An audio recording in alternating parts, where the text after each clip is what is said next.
Hey friends. Well, I'm on the boat again, but I realized, what am I doing? Taking videos of myself on a boat that's still in the hoist. What is this? Some kind of sham? I came out here this morning to do my video post, and my brother was in the water swimming, and he's like, "Are you taking the boat out?" And I was like, I don't know why not. So here I am, so I should actually really kind of show you.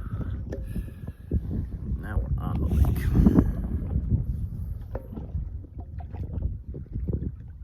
Not a horrible way to spend a morning. So, wow, it's been a family-tastic couple of days. We've got a bunch of people here. I think I mentioned yesterday, watching Annalise play with her cousins, watching this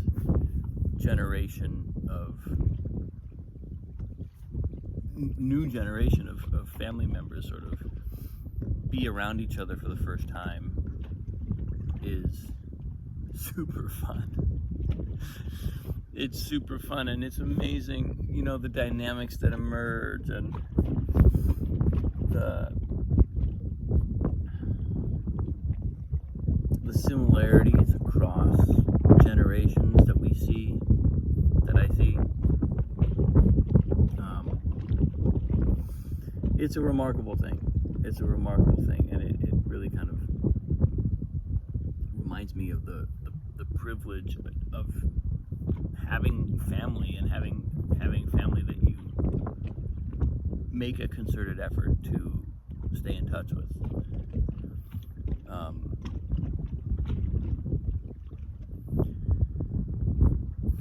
I've had a couple things come up around that, or related to that in the last couple days, because I also feel as though whenever I spend time with my larger family, it's always a time for me to kind of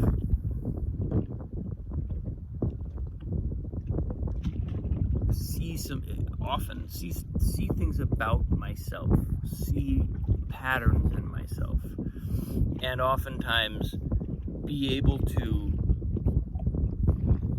identify them, to see those patterns, because what sometimes would feel like my own mental patterns, my own quirky habits, when I'm just living my normal life, my more individual life with my wife and daughter, and my kind of, on my own, there's a sense of like, this is my stuff. It feels like mine. It feels like it's unique to me, or at least, somehow I'm at the center of it. But I get in this larger family context, and I realize, wow, so much of what I experience in my interior is mirrored here in other people who are right in front of me, talking out loud about these things. And it's a remarkable kind of decentering. It's like family decentering, or decentering via the family. And what I mean by that is not a decentering in a negative way, but like, it gets me out of the center of the picture of these dynamics, and I start to just see the dynamics. I see myself as a part of them, and I see myself as the product of influences, which of course you can do this through reflection and contemplation on our own too, but like a big group of people where we can just like watch this stuff orbit around us is a really valuable time. It's a really valuable, I call it an exercise, except it's so much fun. It doesn't feel like an exercise, but it's a really tremendous, really beautiful experience for me, and I already feel like I'm gaining some measure of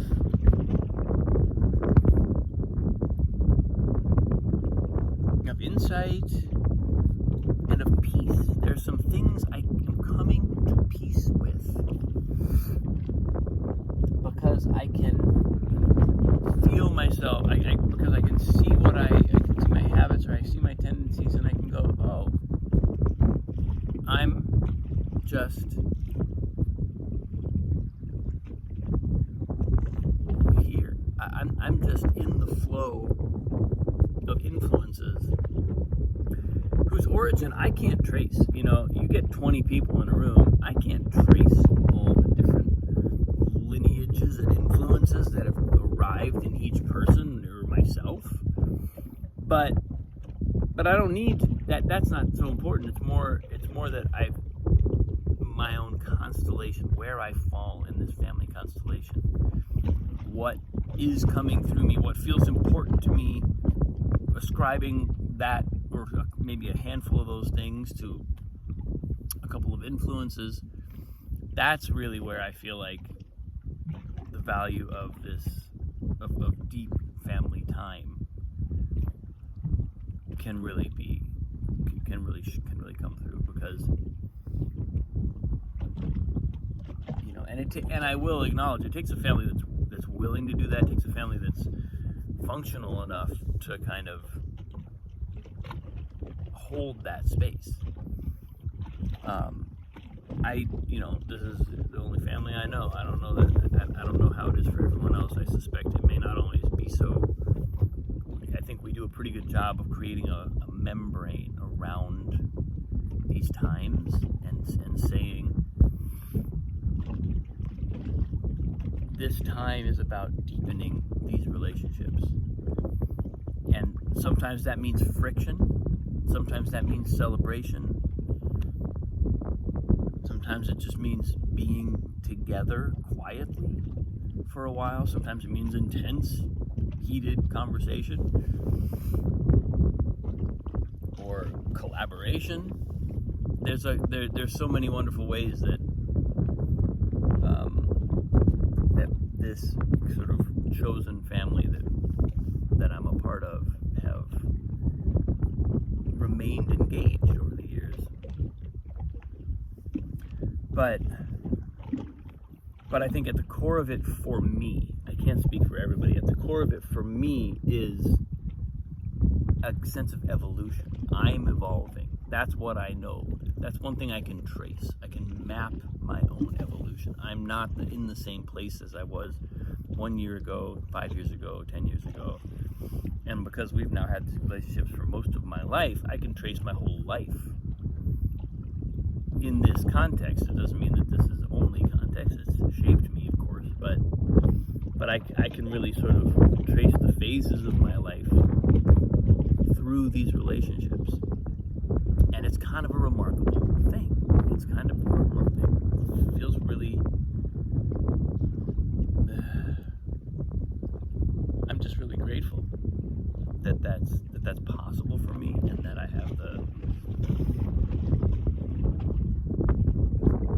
continued opportunity for that connection.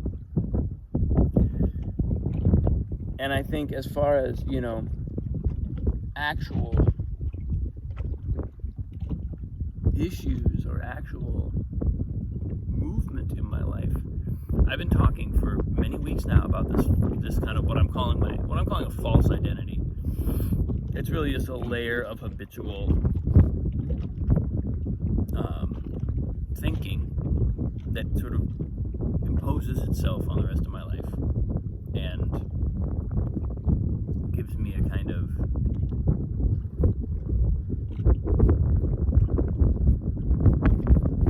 straitjacket. And I can already tell that this period is beginning to alleviate that. I can see and this is where I think it becomes both, it's a service that goes both ways. I can see in some of my family members, I can see, I share this kind of straitjacket with this person. I share another kind of straitjacket with maybe this person over here. And and not, I guess I'm emphasizing the sort of the negative things here because those are the ones that when we dissolve those, the more authentic, the deeper soul. I don't think that our soul is confused. If we take away the restrictions, our soul knows what to do. It's not like you take away all the restrictions and our soul goes, wait, now what? What am I going to do with myself if I don't have all these compulsions? That's never been my experience. So I'm kind of consciously looking and putting emphasis on the things that I feel like I'm learning to dissolve and learning to identify and dissolve.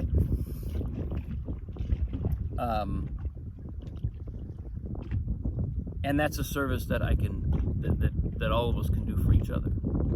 We can all be that mirror for each other. We can all give a reflection that might allow someone to dissolve something or just see it in a new way. It's a pretty special family experience, though. It's a pretty, I have to say, we spoke about this last night a little bit. It's a pretty big deal.